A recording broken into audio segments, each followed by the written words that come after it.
تحية لكم سيداتي سادتي السادة الحضور والسادة المشاهدين. أنا عبد الرحيم حسيان من حمص القصير، معروف باسم الشيخ عبدو.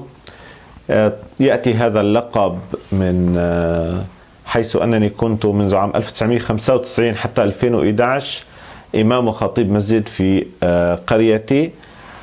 كنت أعمل مدرس ابتدائي في سوريا وناشط مجتمع مدني في مجال الحوار والمصالحة ما بين الأديان.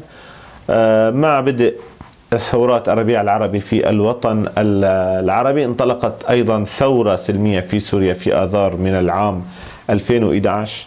كانت الشعلة الأولى من محافظة درعا، وأتت هذه المظاهرات ردا واحتجاجا على اعتقال مجموعة من الأطفال وتعذيبهم واقتلاع أظافرهم بسبب عبارات وجدت مكتوبة على جدار المدرسة مناهضة للنظام السوري.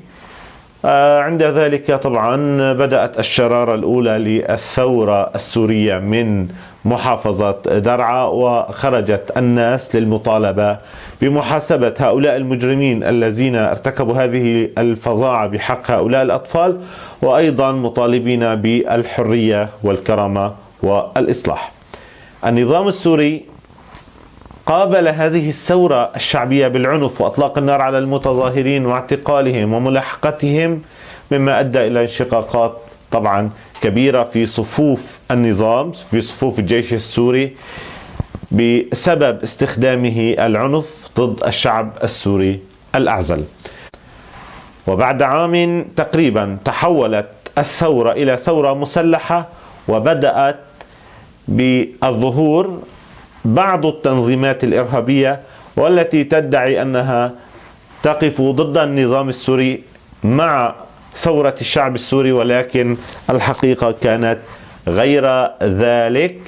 ولكن الحقيقة أن النظام هو من صنع قادتها في أقبية المخابرات وهيأ لهم الظروف ليدخلوا إلى هذه المناطق الثائرة باسم الثورة، ولكن هذه التنظيمات كانت أكثر ظلما وفتكا وعنفا من النظام السوري بالشعب أو بحق الشعب السوري، وبدأت بممارسة أعمال إرهابية وقتل وتطرف باسم الدين وباسم الثورة، مما أعطى للنظام السوري الذريعة باسم محاربة الإرهاب بممارسة كافة أنواع العنف واستخدام كافة أنواع الأسلحة، ومنها الكيميائية وأسلحة أخرى محرمة دوليا.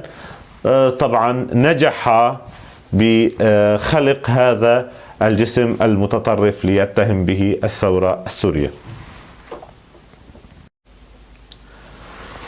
لقد تحدثت قليلا عن أسباب أزمة اللجوء السورية لكي نفهم لماذا هرب هذا العدد الهائل من سوريا.